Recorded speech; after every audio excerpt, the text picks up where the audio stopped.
Bonjour, bonjour, bonjour, bonjour, chers amis. Bonjour. Je suis très très heureux de vous lire mes conseils pour l'an nouveau. Conseil numéro 1. Ne soyez pas un adepte du syncrétisme religieux. Par exemple, un bon chrétien pas qu'à avouer dire dans 4 coins Kaili le 1er janvier pour gagner chance pendant l'année.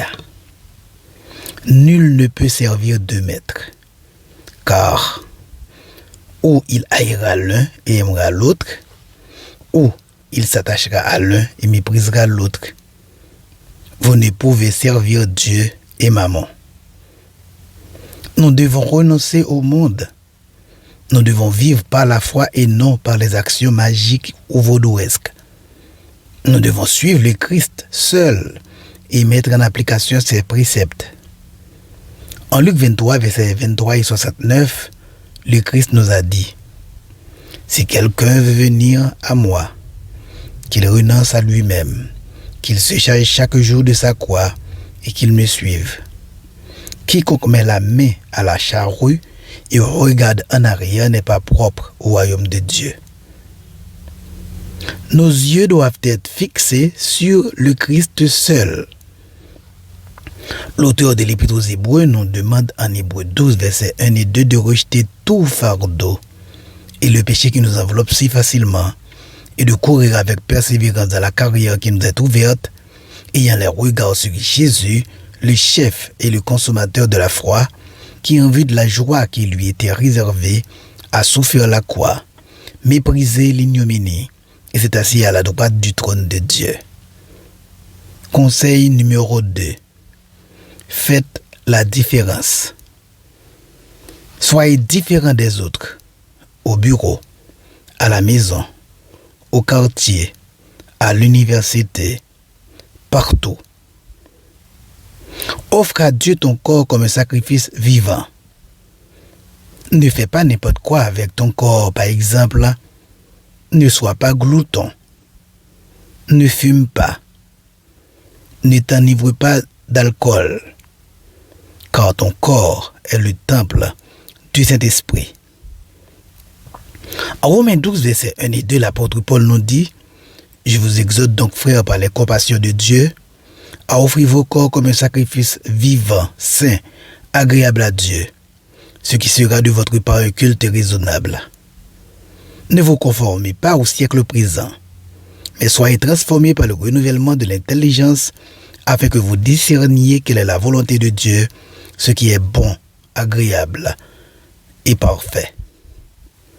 Au bureau, dans les entreprises privées et publiques, partout où tu travailles, comporte-toi comme un disciple du Christ. Fais bien ton travail. Ne triche pas. Ne vole pas. Ne sois pas un corrompu ni un corrupteur. Dans la lettre aux Colossiens au chapitre 3 et au verset 23 à 25 et en 1 Corinthiens 10 et au verset 31, nous lisons cette belle parole inspirée du bon Dieu. Tout ce que vous faites, faites-le de bon cœur, comme pour le Seigneur et non pour des hommes, sachant que vous recevrez du Seigneur l'héritage pour récompense. Servez Christ le Seigneur, car celui qui agit injustement recevra selon son injustice, et il n'y a point d'acception de personne.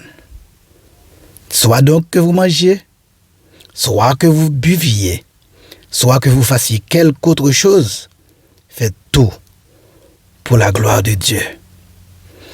Nous vivons dans un monde où l'homosexualité et le lesbianisme règnent.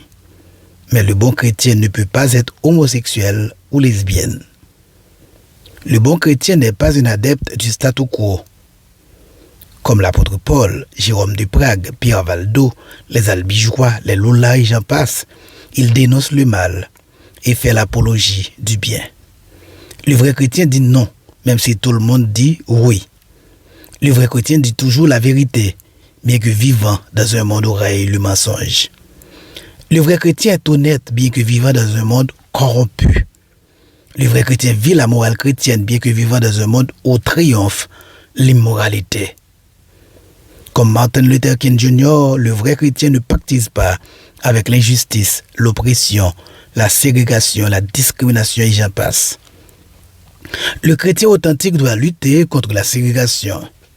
D'abord dans l'Église, ensuite il doit assaisonner le monde. Il doit faire jaillir la lumière de la vérité sur le monde.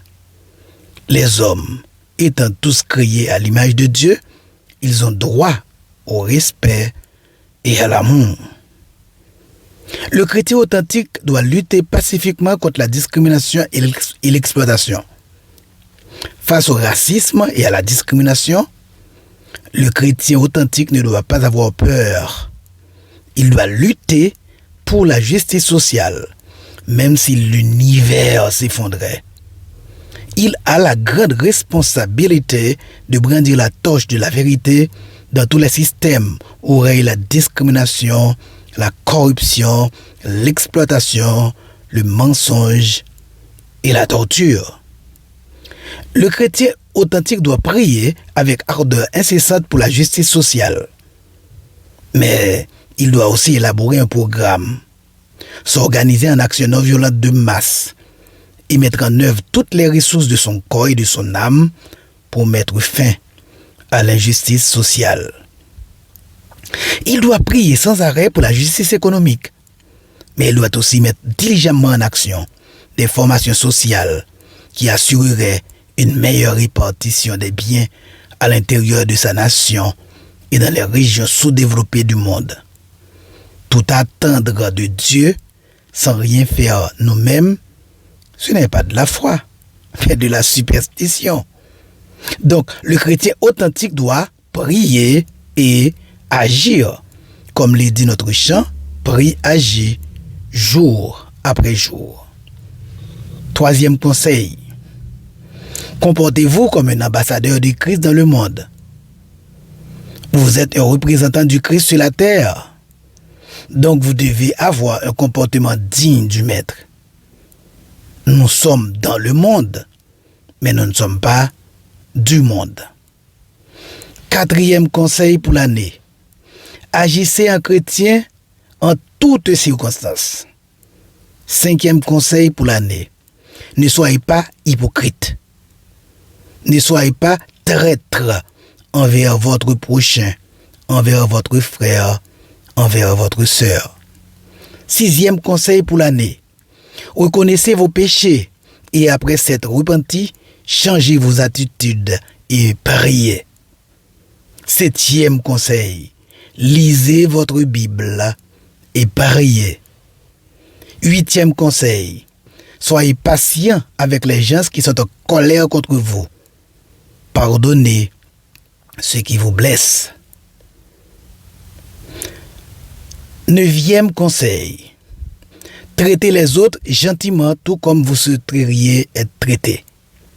Dixième conseil. Faites du bénévolat pour aider les gens. Onzième conseil. Acta non verba. Ne dites pas que vous êtes chrétien. Agissez comme le Christ le demande. Douzième conseil. Ne laissez pas les attaques des autres affaiblir votre foi. Ayez le courage de vos convictions afin de bien agir. Ne jugez pas les autres. C'est un ordre du Christ. 13e conseil. Fraternisez-vous avec les autres croyants. Cette année, soyez vraiment un frère pour l'autre. Le membre de votre église, votre voisin. Parlez avec votre frère. Parlez avec votre sœur. Après le culte, ne courez pas pour entrer à la maison. Parlez à votre frère. Parlez à votre sœur. Intéressez-vous à lui. 14e conseil. Aimez les autres. Aimez vos ennemis. Faites du bien à ceux qui vous haïssent et priez pour ceux qui vous maltraitent et qui vous persécutent. 15e conseil. Partagez vos opinions avec les autres avec amour. C'était les conseils que j'ai pour vous pour l'année. Que Dieu vous bénisse. C'était votre frère Ronald Beaufils, serviteur de Yahvé. Merci.